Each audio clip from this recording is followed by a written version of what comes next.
Yeah, so right after we got done filming on Tuesday, saw some news kind of breaking about Michael Thomas, wide receiver for the New Orleans Saints. For those that don't know, Michael Thomas, he has put out some tweets and stuff like that that have shown maybe some angst against the team. Um, he is had a late surgery on his ankle in the summer, so he's going to be missing time for sure in the beginning of this football season. And the reports that were coming out later on Tuesday was basically that he is working his way towards demanding a trade, which is, he's one of the best wide receivers in the league. Still to be Stud. seen what's going to happen with Jameis or Taysom or whoever behind the helm there in New Orleans and how that's going to affect him. But we talked about this a little bit before the pod. You think that he's posturing right now with the surgery and everything to find his way out of New Orleans? So I do, but so there have been some additional reports that came out. I don't know if you got it pulled up. There was a couple tweets came out saying they're starting to work towards some sort of resolution, right? Well, this all started because the team didn't want Mike to have surgery during the season last year. He didn't want to have surgery, kind of push it off because he knew it was Drew's last chance at a Super Bowl. He wanted to be a part of that. He wanted to be there for his guy, Drew Brees. Um, Now, if you are committed to the team, immediately following the season, you get the surgery. That way, you're back ready for training camp. At the latest, you're ready week one, right? Even if you miss training camp. He doesn't do that. Now, anytime that we see a player get surgery late, it's either they tried to rehab and it went bad, or there is definitely a motive behind this. Now, is his motive to get out of there because he doesn't like it in New Orleans? Or is he worried about what's going to happen with that team now that Drew's gone? He was a huge Drew Brees guy. Loved him. Does he have the same faith in Jameis? Everybody knows how I feel about Jameis. He is now maybe now that he can see, he'll be better. I don't know why you don't get LASIK if you know you can't fucking see.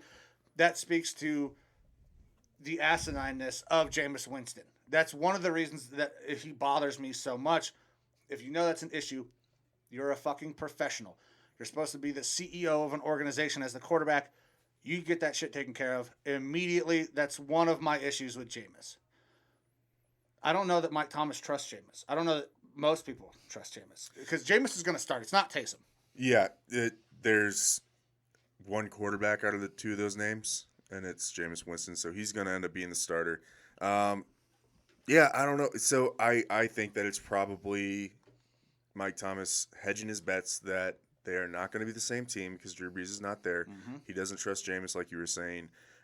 He signed in 2019 his new contract, which was, let's see here, 5-year, $96 million deal. So he was getting a little over 19 million a year. Mm-hmm. Not bad money Very good money. for when he signed that in 2019, and then he restructured it actually last year, saved the team a little over 8 million in cap. He needed to and it because converted money towards his signing bonus. Yeah, they needed to save cap because they were bringing Drew back. They have had massive cap issues. He was willing to do that to play with Drew Brees. Hmm. So the contract isn't that old. He's getting paid well. Of course, he could be looking for more, and possibly deservedly so, I don't because think he is it's one of the better wide receivers. I don't think it's a contract issue. I think it's an issue with the organization.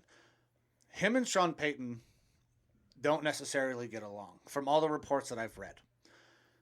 Sean Payton I've never seen be very demonstrative. He was very much demonstrative and out in the open with this whole situation. He was fucking pissed. Just flat out was not happy. And Michael Thomas doesn't give a fuck because I don't know that him and Sean are on the same page. I think there is a little bit of friction in that relationship. Yep. And Thomas had put out the tweet, I believe it was on August 9th. They tried to damage your reputation. You saved theirs by not telling your side of the story, which is obviously a jab. It's you're not going to put that out unless you're probably talking about the team. He's going at the organization. I yeah. think he has a problem with the Saints organization. It's not his money. He is a guy, when this contract is up, if he is healthy, he is going to get paid again because he is an absolute stud. Mm-hmm. Everybody thought that Odell was the king of the slant. There's a new king of the slant, and it's Michael Thomas. He is a bowler. Like, he is not a guy who's going to beat you over the top. He is just so precise. I love Michael Thomas. He's an Ohio State guy. I rock with Michael Thomas. He's a stud. He absolutely is. He's a little bit emotional and he has these little outbursts, which he's a always wide bothers receiver. me. He is a diva wide receiver. That is true for the position group. So the interesting thing is that it started just immediately as, oh, they're going to trade him. They're going to trade him. They're going to trade him. All right. We've seen with Brandon Cooks when they've had disputes, Jimmy Graham when they had disputes, and those guys weren't even as good as Michael Thomas, and they were smaller disputes, and they just immediately traded those guys. I don't think the trade is going to happen this year. So, well, the trade can't happen this year based on his contract. Unless they want to take a big hit. So, pull this up here. After that restructure, which converted a whole bunch of that money to a signing bonus, the way that it's still structured up is that it would cost the team an additional $22.5 million this year on top of his base salary if they were to trade him or cut him. And if it's past June 1st of next year, 2022, then they would actually save $15.7 million.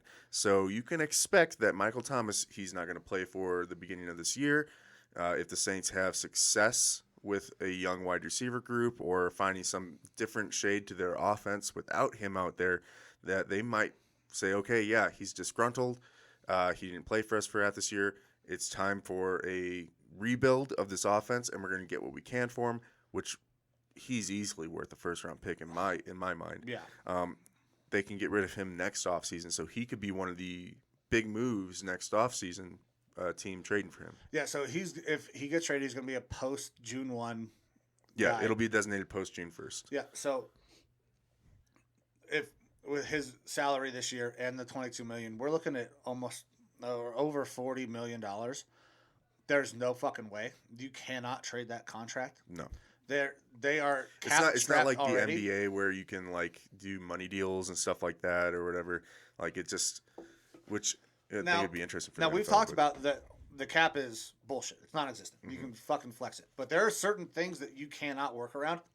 This is one of those the cap things. this year is what, 180 something million dollars. 185. Yeah, you can't be having that much of your cap just disappear. No, you absolutely, and they're already cap strapped. Yeah. There's a reason that he got restructured to begin with. He's gonna be there now. Do he and Sean Payton work out their issues? I don't know. Sean is a very,